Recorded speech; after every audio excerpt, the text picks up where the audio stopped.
Hey, welcome in. Well, I think one of the more bizarre aspects of the aftermath of the Rittenhouse trial is to see just how poorly informed people who watch the mainstream media really are. Because when you see tweets like this from Mark Ruffalo and other celebrities, there's only two possible options in my mind. One, either they just simply don't know what they're talking about, or it's a troll. They do know, and they're trolling, but I don't think even they can be that degenerate. So I'm going to have to assume they just simply don't know what they're saying. I mean, Mark Ruffalo mocked for using cutesy nickname to honor Rittenhouse attacker, child abuser. Now, does Mark Ruffalo know the terrible things that Joseph Rosenbaum did? Does he know? I think he simply must not know, because if you did, you would not put your name anywhere near that guy. I mean, I understand if you've been completely misinformed by the media, and you really do think this guy was some sort of freedom fighter or something, this Rosenbaum, and you're a Hollywood leftist, I understand then putting your name behind that, because you just simply don't know anything, right? Because you've been manipulated. But at some point, if you found out, oh, wait a second, he did what? Oh, God. Oh, no, I'm taking that tweet down right now. Or just, not getting involved at all. So I don't know. Let's take a look. Here's Mark Ruffalo's tweet. Now, there is no excuse, actually, for being this dumb. Because even if all you do is watch CNN or MSNBC, with social media, these guys are on social media all the time. I mean, it's going to, you'd think that reality would somehow penetrate their world. But anyway, we come together to mourn the lives lost to the same racist system that devalues Black lives and devalued the lives of Anthony and JoJo. I think Anthony and JoJo devalued their own lives through their actions in life. This hashtag reimagine Kenosha. What's he reimagining? Kenosha with one more child rapist? I find it very weird. I mean, first off, it has nothing to do with race. They're just making that up. It has nothing to do with Black lives. Everybody involved was white. Everybody. They're just making it up because they don't seem to have another argument for anything. Let's see, he says, justice weeps bitterly today. We are coming together to heal the scars left by the wounds of this grief. We will care for each other and remember why we continue to march. Do you know who's not posting things like this? The victims of Joseph Rosenbaum. The child victims. They're not doing that. Maybe Mark Ruffalo should learn something from that. At this point, he has to know, or unless he's just in total denial because people are responding to his tweet. Do you normally use cutesy pet names for child rapists?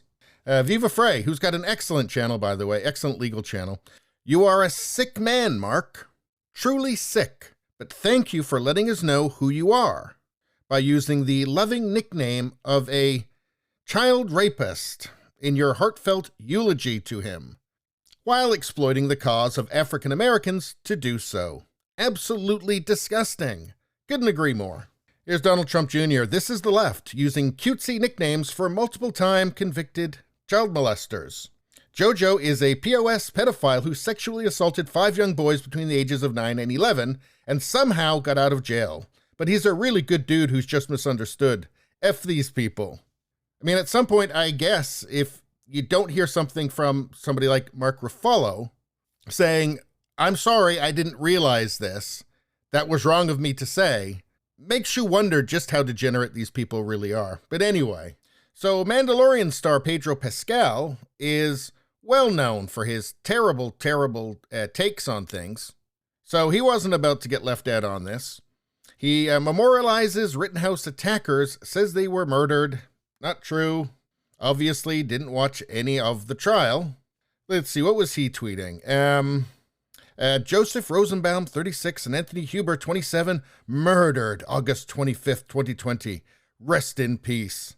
Again, Rosenbaum's child victims probably aren't tweeting this. It's also, like having a kid in your profile picture when you tweet this, not good. And of course, he's got the he, him, he's got his pronouns in there as well because he's better than you. I don't know. Were you aware of that? Or alternatively, he's a fool who will say anything to appear virtuous to the right people. But still, I mean, are you sure that's the guy you want to tie your brand to? There are some replies here letting him know that, again, maybe it's a bad take. Well, here's somebody with some sense. These people are not heroes, sadly. Underneath that, no one is saying they are. Well, there were people standing outside the court, literally holding placards with their pictures saying heroes on it. So they literally are saying that. Well, anyway, Pedro Pascal is a Hollywood idiot. And I wonder if he will take this tweet down. Or if he's just going to prove to the world that he's an awful person. I don't know. Reese Witherspoon had to get in on it as well. She said, no one should be able to purchase a semi-automatic weapon, cross state lines, and kill 2 people, wound another, and go free. In what world is this safe for any of us? Dana Lash responded, did Legally Blonde here not at all watch the trial before ranting about it? He didn't go to Kenosha, where his family lives and he works, armed, and the only people killed were those who attacked and tried to kill him, which is why he was acquitted. And that is from somebody who apparently did watch the trial. So, there's that. Let's see. She also said, woke up this morning thinking about every mother, father, sister, brother, friend who has lost someone to senseless gun violence in America. And then there was no justice for their pain. This is a disgrace. Well, for one thing, this case has nothing to do with any other case. That's why they try them all separately, right? They don't try every case together in one big trial, right? Because I guess sane people recognize that circumstances are different. Also, maybe learn something about the trial and the people that Kyle Rittenhouse defended himself from. Perhaps. We saw Rage Against the Machine went all in. Here we have from the Los Angeles Times, Hollywood condemns Kyle Rittenhouse verdict. Of course they do. They know nothing. All they know is which way the wind is blowing, right? And because they're shameless narcissists, they don't care if they don't know anything. They're going to let people know what they think because I guess that helps them get their next role, I guess. Mia Farrow, who is an idiot, tweeted, so anyone can come to a protest, just march down the middle of the street with a massive gun and kill people. No, people can't do that. But that's not what happened, which you would know if you had paid any attention. But you didn't because you're a brainless virtue signaler. Samantha B. Acquitting Kyle Rittenhouse sends a message to future Kyle Rittenhouses that they're free to incite violence and then claim self-defense. This is not justice. You didn't pay any attention. She has kind of like a comedy news show, or is that still on? I don't know. Has that been canceled yet? I mean, you'd think she'd pay some attention to the trial. I mean, it's kind of part of her job, right? But again, it doesn't really matter. I mean, being informed, this is the thing, being informed can only hurt these people. It can only hurt their careers because it will offend all the other people that are not informed and they know which way the wind is blowing and what they're supposed to say. Here, Samantha B, she's just saying what she's supposed to say. That's the thing. She may actually know. She may just be lying. She may be feigning ignorance. Who knows? But needless to say, the trial and the jury found that what she's saying is not what happened. Well, let's see. What does a respected moral philosopher Ellen Barkin have to say? Kyle Rittenhouse walks free as we are all taken prisoner by our now openly authoritarian state. I think she doesn't understand what authoritarian means. I think that's the main problem for her. Perhaps she ought to look it up. Because I think that maybe, let's see, prosecutors lying, withholding evidence and presenting false evidence in a trial, that might actually align more with authoritarianism. I don't know. Who am I? I'm not Ellen Barkin. I'm not as brilliant as Ellen Barkin. So there you have it. Hollywood is full of idiots. And why is that? Well, these are people who do play acting for a living, right? They pretend to be other people. It's play acting.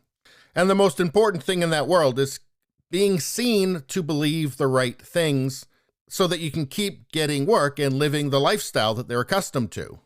Because they're not afraid of Kyle Rittenhouse. They're afraid of Walmart. They're afraid of having to go to Walmart because they don't have enough money to go to the Gucci store. And that is a powerful motivator.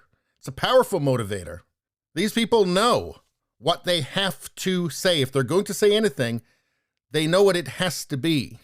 And if it's something that's just completely degenerate, well, so be it. You know, those drugs aren't going to pay for themselves. Anyway, that's all I got to say about that. Please subscribe, like, and share. That really helps me out. If you'd just like to listen, there's the podcast Radio Baloney. It's on pretty much every platform. If you look for it, you will find it. Thank you very much. I'll see you next time.